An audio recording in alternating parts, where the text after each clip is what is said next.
JoJo, welcome to Us Weekly. I'm so excited to have you here and talk about this new EP, NGL. I love it. Thank you. It's so good. Thanks for listening. Start Over has been in my head like consistently That's since I've been sticky. Yeah, That's a sticky one. It's a good one. It's a good one. What does it mean to kind of put out? What does it mean to put out this new body of work? I mean, I can't believe it's been 4 years since I put out my other, I think it was an EP, and it just means it's about ownership and empowerment. This is my first independent release, and this album was so about being single and moving to a new city and feeling strong and really feeling more comfortable and confident in my own skin than I ever had before. And so that's what it's about. And just having fun, not taking things as seriously as I've taken them before. Like, it's not life or death. There's serious things going on in the world, and music does not need to be one of them for me right now. Right, for you. Why title it NGL? I'm not going to lie. Because I'm a walking contradiction, and I know I'm not alone in feeling that way. Because as I was writing this, I was like, I feel like I want to be left alone, and I just want to do my own thing, and I want to be single, but I also want to be like smothered in love, and I also want to like, just run into someone's arms. But I know that's, as I started sharing these songs and stuff, I realized how many of us feel that way. Sure, yeah. I'm sure, like when I listen to it, there's so many different points in my life where I can relate to a certain song or things like that. Is there a song right now that speaks to you the most? I would say Ready to Love. Okay. Because it really is a grown woman's theme of just being like, I might have been able to tolerate certain things it might have been okay in my teens and 20s, but it's no longer okay to do the same thing and expect different results. Like, at a certain point, I need to make space in my life for what it is that I want. I can't keep just filling my time with something that isn't quite right. Yeah. Isn't it so great when you get to that point and you realize, like, wow, I don't have to deal with that anymore? I think it feels really good. I think that wisdom clicking in is a gift for just holding on, because it can get better. It can feel better if you, give it a chance. Tell me about Porcelain and what it was like writing that song and what you felt in that moment. I'd been thinking about, my friend a few years ago brought up the Japanese art of kintsugi, which is where you take ceramics and you break them and then you put them together with like a gold glue or a silver or platinum glue, and that you can make this new beautiful creation with the broken pieces. And I was thinking how we're all walking around like our own human kintsugi. So Porcelain came from that, and I just spent so much of my life feeling like I was too broken to even like step into a room or even feel like okay to just keep trying. And a lot of people would call me, would say that, you seem so strong, but I just didn't feel it. And I think because I didn't really let myself break. And I just couldn't stay so tightly wound anymore. So that's where the song came from, just about allowing yourself to break, and that's completely all right. You've overcome so many hardships in your career, when it comes to labels and, masters and things like that. Was there ever a point in your career that you were like, you know what, maybe music isn't for me anymore. Maybe I don't want to overcome these hurdles over and over again? I think I just shifted my perspective to realize that like life is all about overcoming hurdles though. Like no one is exempt from the struggle. So I don't take that personally. I don't think that my struggles have been worse than anybody else's, because they haven't been. Like I've lived an amazing life. I have a lot of freedom and a lot of opportunity, and that's what I started to shift my focus to. But there were definitely points, particularly when I was younger, that I just like didn't know if I could withstand any more disappointment or heartbreak of being a part of an industry that doesn't care about me or you, or like it's a business and it's an industry and it's a machine. And I just compromised so much of what I liked, and I totally lost connection to what I even felt. So that's hard to live with when you feel like you've compromised and it's not really worth it. So yeah, there were definitely times that I was like, what am I doing? But at the end of the day, I always come back to music. I really love it. Yeah. And do you feel like it's shifted at all in the industry? Do you feel like their perspective of artists have changed at all? Do you feel that, or do you think it's kind of the same? I think that there's been a lot of change in the 20 years that I've been in the music industry. And I think that really the most important thing is the way that artists see themselves. And we recognize now that we are far more empowered than any other time to have a direct relationship with our fans, go right to social media, and put things out on our own terms. We don't need to go through the major label systems. That's an option, but it's not the only option. There's just so many different ways to do things. So I think that freedom is a good thing. We have a long way to go, especially with transparency between the digital streaming platforms and the labels and the artists and the publishing companies. There's just so much confusion. It's like the Wild West. It's a new frontier of how money is distributed, and songwriters still are not getting their just due. They need to be paid more appropriately for the work that they're doing. And it's super, super off balance. So I think things have gotten better, and then things have gotten worse, and that's kind of, I think that's how it goes. Yeah, definitely. You know, you re-recorded your masters before it became a big, popular topic of conversation with Taylor. Did the two of you ever talk about that and what that experience was like for you, and, you know, kind of reclaiming ownership of your own music? We didn't talk about that, but we did, and I talk about this in this little story in my book, actually, Over the Influence. She showed me love when I was like in a situation where I wasn't able to put out music for a long time, and she was like, I can't believe that's happening, and that's just so unfair. So we kind of shared a moment there, but when I re-recorded my first two albums in 2018, I had no idea what I was doing, and there was no like example of that. So it made me feel like, is this a stupid idea? Or how are my fans going to feel about this? How are non-fans going to feel about this? And then I was like, who cares? Like, I actually need to, as far as other people, of course I care what my fans think, but I had felt so helpless, and I was like, I need to do something to feel like I'm in control again. And we found a solution. And now it's interesting because in the way that labels are putting their deals together, there is like a clause that says like you can't re-record your music. So it's examples like what we did that really, I mean, the splash that Taylor made with re-recording her masters changed the industry forever. And I think it's really a good thing, and it's just crazy to see labels being like, no, you can't do that anymore. When it was a creative solution that had to happen. Are the two of you still close? We haven't talked in a long time, but I have nothing but love for her. Nothing but love. And I know that you and Selena were also really close friends. The two of you still stay in touch. And I know it's so hard. Everybody has like such busy careers and doing so many different things. Yeah, things are seasonal. And, you know, when I run into either of them, it's all love. But I don't just say people are my friends if I don't know them very well in this season. So. How does it feel that it's been, you know, a few months since the book was released? Has life changed for you at all? Do you feel lighter since you kind of got your story out there? I do feel lighter because I was just so afraid of like, what is my mom going to think of me sharing some of these stories that don't paint either of us in the most glamorous light, but she's so strong in who she is right now, and I feel very strong in who I am. And I also didn't want to be misunderstood if I talk about other artists and their stories. And I don't name all names, but do name some names. And, you know, so I was nervous about that stuff. I was nervous about talking about me being toxic in relationships and how that would be perceived. But it has changed my life. And I feel like even just going through the act of writing it was a great exercise for me. And then it being so well received and continuing to have a life of its own is one of the things that I'm most proud of doing, actually, in my career. How does your mom feel about it now? My mom is really proud of me. And that was not guaranteed.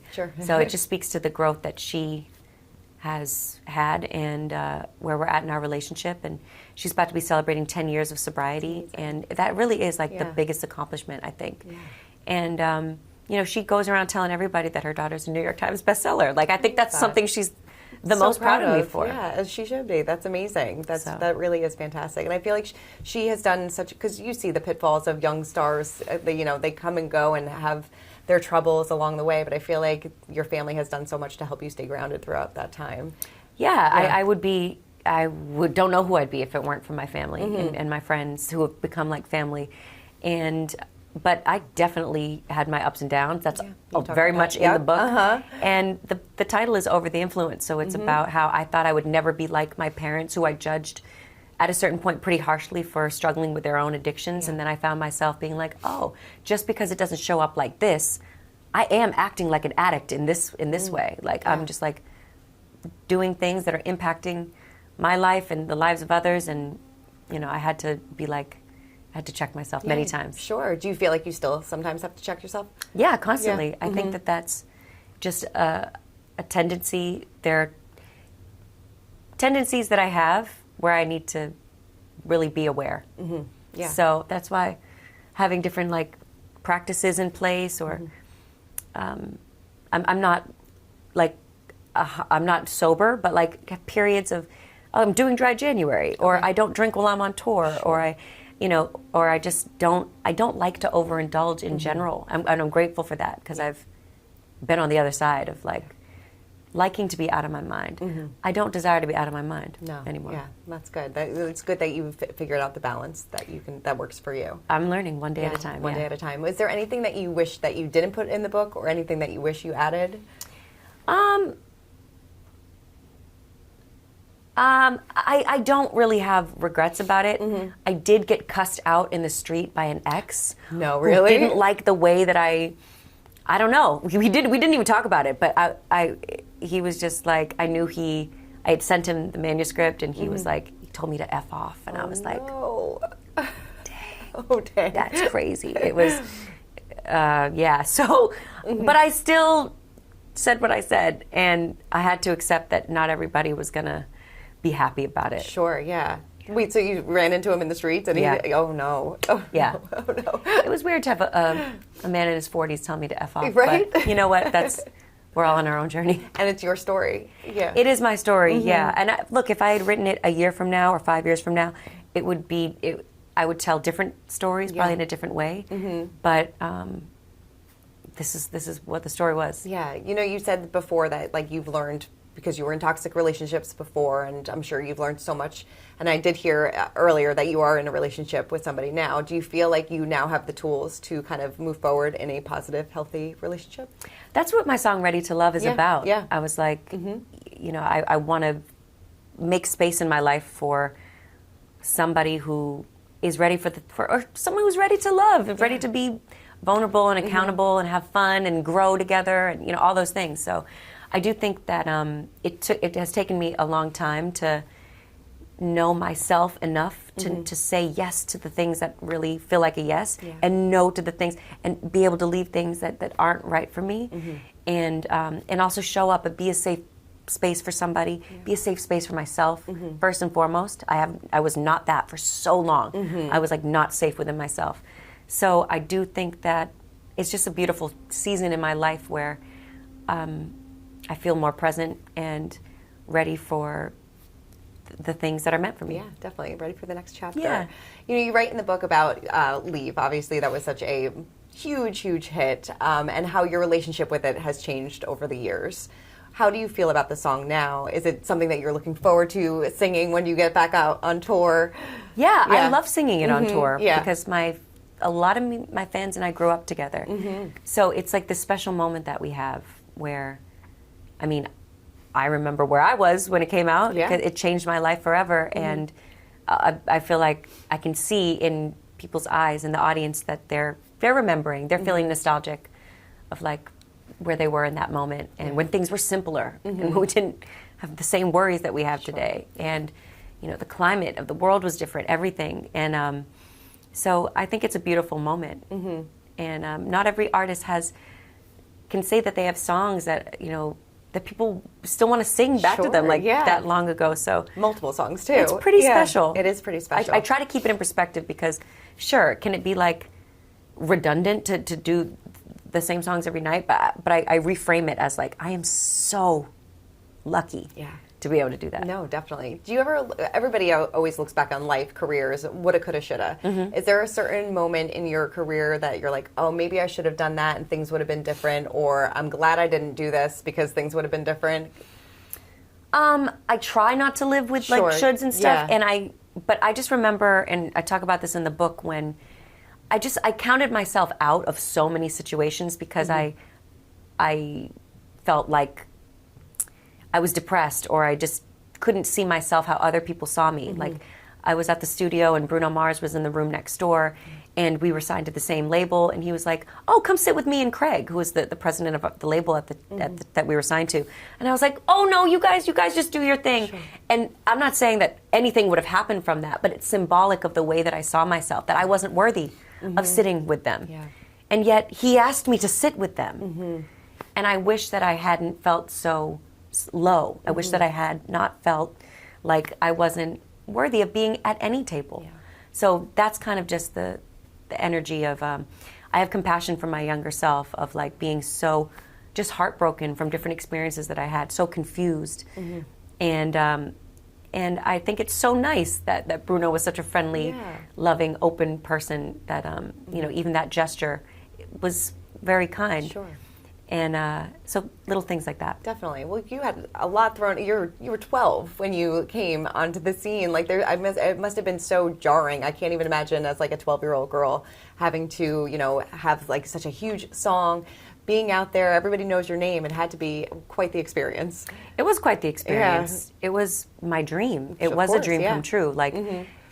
It's been interesting because there's been a lot of conversations around child stars in the past year or two. Right. And I've really enjoyed reading other people's memoirs. I love Jeanette McCurdy's book. I haven't seen Demi's documentary yet, but I've seen a lot of clips and stuff. Sure. So there's been a lot of conversations around it. My friend Allison Stoner is putting out their book. And a lot of people like were forced into things, or like it was their parents' dream. This was my dream though. I really, really loved it. And I felt like I was built for it, like I was born to do it. So I'm grateful that I wasn't forced or pressured. Yeah. But that's not to say that it wasn't weird or that fame is appropriate for a developing brain. Right. Like I think it is kind of like being on drugs. And if you're on drugs, even before your brain is fully developed, like what does that do to you? Yeah. So I can see that there's a lot of potential for bad things to happen, just even as your sense of self is developing and you have people validating you or telling you suck or telling you should be like this or that or whatever, giving their opinions. I mean, that does something. Yeah, no, definitely. Did any other fellow artists, after they read the book, that you didn't name, did anybody ever reach out to you and be like, oh? I'm trying to think, people I didn't name? Right, or that you did. You know, people have been incredibly supportive of the book. And I mean, nobody's coming to mind, but when I think of like the likes or the comments or the hearts, like, you know, SZA or, you know, she's just the first one that comes to mind because she always shows so much love on social media. She's such a girl's girl. So it's just been nice from fellow Questlove, actually, who's become a friend of mine. After reading my book, he's been like, I didn't realize how much we had in common until I read your book. And just unexpected love and support has been such a blessing. I love that. And now you're getting ready to go back on the road. How are you feeling about it? I'm ready. Yeah. I'm so ready to perform this new music and to go through, you know, all the way back to where it began. And what I love about me and my team is that we never put on the same show. It's never just cut and paste or like it's a new tour name, but we're doing the same stuff. We really put so much thought and intention into it. And we've been spending the past few months just dreaming up how we can make this my best one yet and connect even further. And I think it's just going to be, it's been 4 years since I've been on the road, and in between I've got to make my debut on Broadway, and that really sharpened me as a performer and as a singer. So I'm excited to see how it feels when I get out there after these last few years have been.